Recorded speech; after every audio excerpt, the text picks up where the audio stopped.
السلام علیکم ورحمۃ اللہ وبرکاتہ۔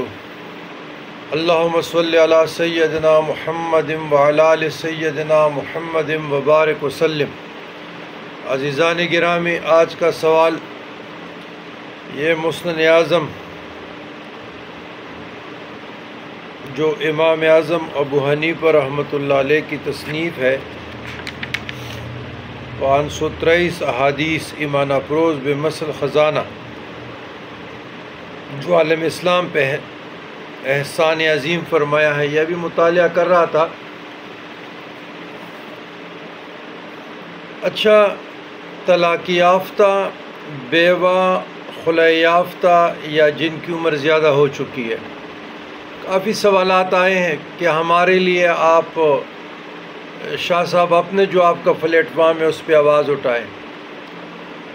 تو میں نے کہا یہ تو روحانی چینل ہے، اسپرچول اور ریلیجس بھی ہے، تو چلو یہ بھی کار خیر ہے، ہم آپ کی بات بڑھا لیتے ہیں اپنی الفاظ میں۔ بسم اللہ الرحمن الرحیم۔ ربنا حب لنا من ازواجنا وذریاتنا قرۃ اعین واجعلنا للمتقین اماما۔ اگر ہم نے معاشرے میں سکون لانا ہے، پائیداری لانی ہے، تو پھر ان خواتین کے لیے سوچنا پڑے گا اور جہیز لعنت ناسور سے نکلنا پڑے گا۔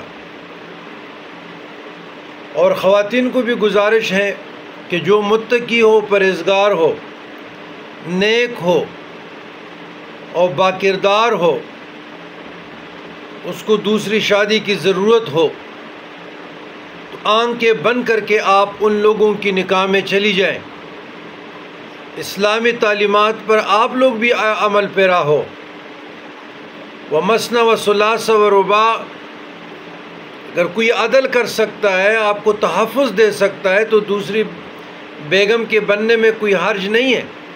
ایک نیک آدمی، پرہیزگار آدمی، متقی آدمی، اگر ایک لپنٹر کی نکاح میں آپ جاتے ہیں اور وہاں سے پھر آپ زحمتیں اٹھاتے ہیں، مشکل میں ہوتی ہیں، تکلیف میں ہوتی ہیں، آج کل تو ویسے بھی بچیوں کی برداشت تو ہے نہیں، ڈگریاں لیتے ہیں اور ماں تربیت دینے سے قاصر ہیں، تو اگر ہم نے بد کرداری کا، زنا کا، بربادی کا دروازہ بند کرنا ہے، تو نکاح پھر پسندیدہ عمل ہے۔ النکاح سنتی، نکاح اللہ کے محبوب عمل ہے۔ فمن رغب سنتی، اور جس نے نکاح سے اعراض کیا، انکار کیا، تو حضور علیہ الصلوۃ والسلام نے فرمایا فلیس منی، وہ مجھ سے نہیں۔ تو انکار سے تو کوئی انکار نہیں کر سکتا۔ ہاں، اس میں کلام ہے، وہ تو مفتیان کرام، علماء کرام اس پر بہتر بحث کر سکتے ہیں، کن مراحل میں فرض ہیں، کن وجوہ کی بنا پر واجب ہے، پھر یا سنت ہے یا استحبابی امر رکھتے ہیں، وہ تو علیحدہ بحث ہے۔ لیکن اگر ہم نے بد کرداری کا، معاشرے میں زنا کا، برائی کا دروازہ بند کرنا ہے، تو نکاح کو فروغ دینا پڑے گا، آسان تحریک نکاح کو۔ یہ جو فضول رسمیں ہیں نا جی، جہیزوں کے، تو یہ لعنتوں کو ختم کرنا پڑے گا۔ مسجد میں نکاح ہو،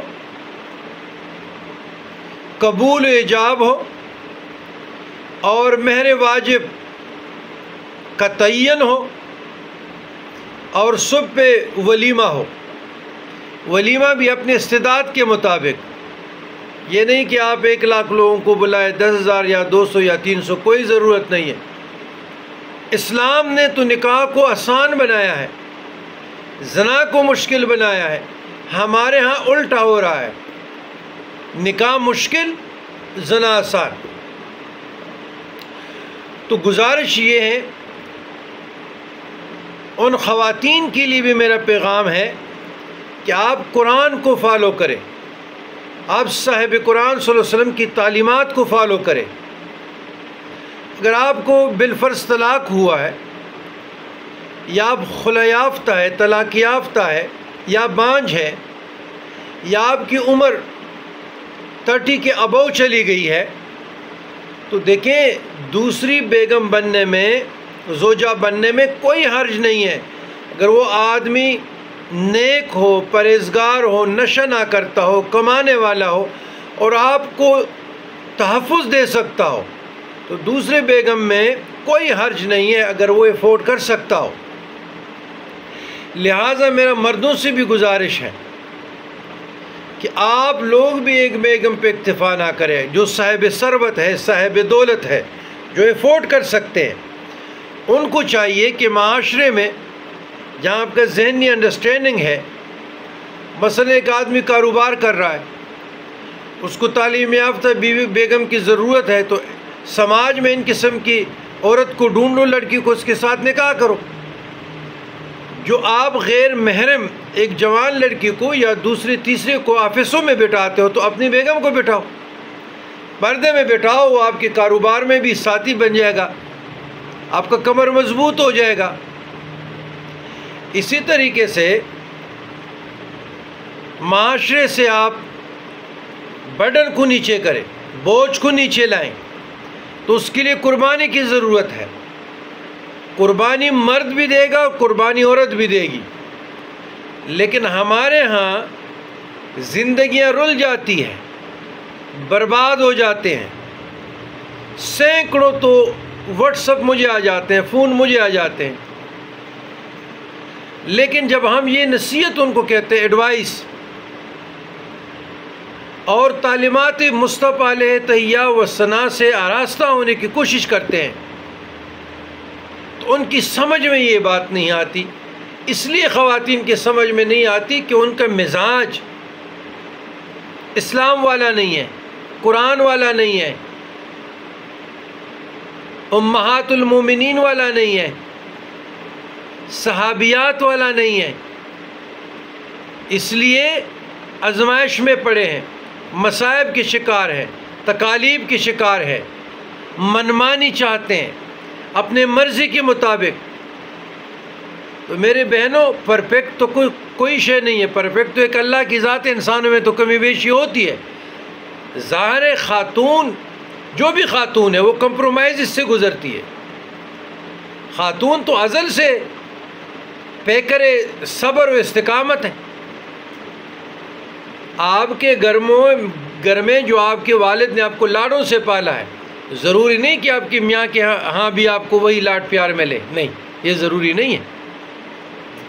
لہٰذا اپنا مقام پہچانو، اسلام اور عورت، قرآن اور عورت، یہ پہچانو، نبی علیہ السلام کی زندگی کو پڑھو، امہات المومنین کی زندگی کو پڑھو، اہل بیت اطہار کی زندگی کو پڑھو، صحابیات کی زندگی کے پڑھو، تو آپ کے وجود کے اندر انقلاب آ جائے گا۔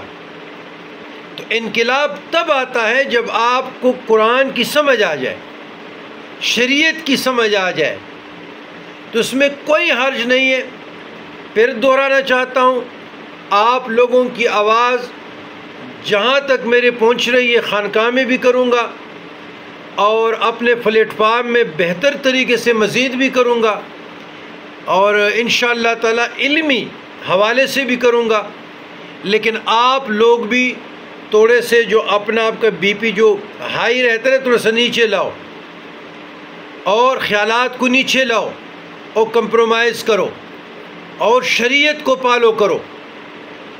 تو جب آپ دوسرے بیگم بننے میں راضی ہو جائیں گے، اللہ بھی راضی ہوگا، رسول بھی راضی ہوگا، آپ کی زندگی میں برکت ہوگی، تو معاشرے سے بوجھ کم ہو جائے گا۔ تو جن لوگوں نے مجھے دعا کے لیے کیا ہے، وظائف کے لیے، میں تو وہ دے رہا ہوں، اور جن لوگوں نے کہا کہ ہمارا زیادہ تر خواتین، شاہ صاحب آپ ہمارا آواز اٹھائیں، بلند کریں، کوئی طلاق یافتہ پہ، خلا یافتہ پہ، بانجھ پہ، زیادہ عمر پہ بول نہیں رہا، تو چلو ہم تو بول گئے اور بھی بول رہے ہیں، لیکن آپ لوگ مانتے نہیں ہیں۔ پہلے تو آپ اپنے نفس پہ تو غالب رہے نا جی، اپنے انا سے نکل آئے۔ والسلام علی من اتبع الہدی۔